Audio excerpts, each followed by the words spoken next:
Found it on some Friday afternoon when I should have been at work and I should have been productive. When I should have been driving home and being responsible and taking care of business and taking care of the family. But I wasn't at work and I wasn't being responsible. I was out seeking adventure, hunting in the same old haunts, looking for the same old ghosts. Out past the highway connecting the two biggest cities of the southeast, past the sprawling development of the urban spread, past the industrial area with the monstrous warehouses and the massive trucks, past all that, through the last and smallest plots of sugarcane in the southeast. The village, perched, wedged even between a sugarcane farm and the southern waters of the bay. In that village, that small layaway lay a caravan park, the kind of place you went as a kid, the type of place that hasn't changed since a kid. A caravan park not unlike any other that dotted the coastline from Melbourne to Mareeba. A caravan park with overpriced ice and showers full of tin air and an on-site manager that will always be back in 5 minutes. I pulled up hoping to find something minutely different, a detail I'd never seen before in this village that I'd been to 1,000,000 times before. A detail, a sign, something of note worth a frame or two. I pulled up, wound up, readied up for a quick walk before I drove back to reality and its corresponding responsibilities. And there it was, just one at first, purple, shiny, winking at me from behind an old-looking caravan park. Cute lines just winking, asking for another scratch around. My eyes darted from the perimeter of the caravan park, seeing another and another. Cars, hot rods, pickup trucks aplenty. A printed tarpaulin noted classic car show tomorrow or something to that effect. But that was tomorrow and this place would be different then. All I had was this afternoon with the hot rods and the classic lines and the chrome. I grabbed my camera and a spare roll of 35, wondering what would adorn my lens. It looked like the place in your dreams from a memory that you'd never had. Rows of classic beauties, shiny, illustrious, shimmering in that gold afternoon sun. The gentle breeze from the bay wafting smells of petrol and oil through those few acres. Small groups of people sat in folding camp chairs nestled between finely polished cars. They sipped tinnies of beers and bourbons wrapped in coolers, and women held diamante tumblers filled with white wine from a 5-litre cask. They chatted about the cars and the crews and the effort they'd gone through to get the machines ready for the show. Folding camp chairs placed to enjoy the lazy afternoon sun. "You a photographer?" a fellow asked me. Deep black lines etched his tattooed leathered skin. A smile revealed fake yellow teeth, straight yet slightly out of place. He introduced himself simply as Knuckles and went on to tell me that he salvaged the Buick from a paddock in Clifton.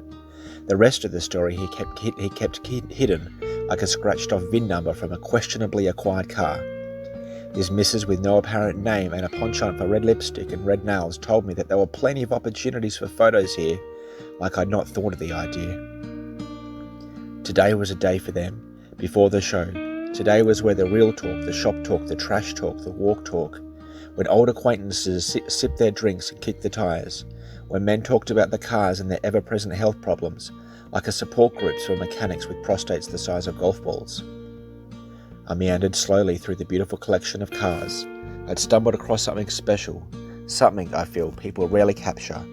It looked like a caravan park you'd see in the 50s and the 60s and the 70s, perhaps even the 80s. Two-tone Viscount caravans with two-tone awnings pulled open faced east-west, relaxing after a day's towing from far away. Kids with no shirts and no shoes and no helmets rode bikes rusted from the salty bay air around the caravan park, each pedal squeaking as gangly legs slowly pumped the fixed gears jalopies. Today was the real deal before the show. Tomorrow would be Brylcreem and blue jeans. It will be the missus dressed up in pin-up, hair up, dolled up.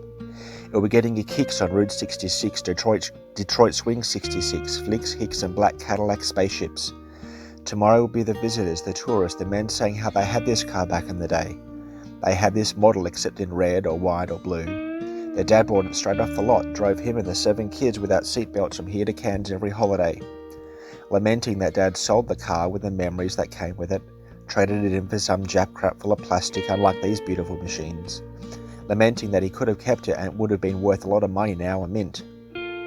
Tomorrow, when the tourists and the fans and the 20-something dress-ups, ready for classic poses in front of classic cars with signs saying "Don't touch," with the owners proud and cautious of slippery fingers and stippy fingers and mud and smudges and bumps of the bypassers. But those were tomorrow's problems, and today didn't have that. The bare-chested kids squeaked around the caravan park, holding a can of Coke, pretending it was a beer like their dad. Filthy feet pushed down on the pedals as the oldest of the bunch started yelling, "Time for the cruise! It's time for the cruise, everyone!" like a young priest gathering the congregation for a liturgy. Lazily, but not without purpose, the seated congregants rose, ready to swap their folded camp chair pews for the confessionals of the driver's seat. Here was where the truth came out, where there was no hiding. The grumble and the rumble of V8s turned over, a controlled gruff and growl as chrome beasts slowly pulled off gravel car parks and started to round the caravan park.